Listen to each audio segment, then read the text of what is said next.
The people who profess, they believe in Allah and His Messenger, they have to live for that, to die for that.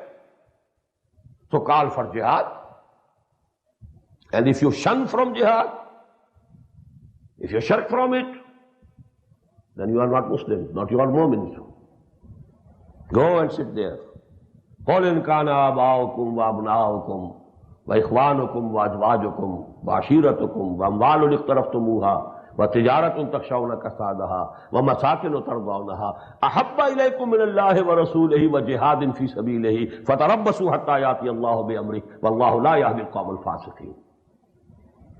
If you shirk from it, if you shun it, if you turn your faces away from it, go and sit there. Just wait till we announce our final judgment. And we are not going to guide such people. وَاللَّهُ لَا يَهْدِي الْقَوْمَ الْفَاسِقِينَ. This is the crucial question every one of us should ask to himself. Am I ready for that? Or I am prepared to sit there waiting for the last judgment of Allah?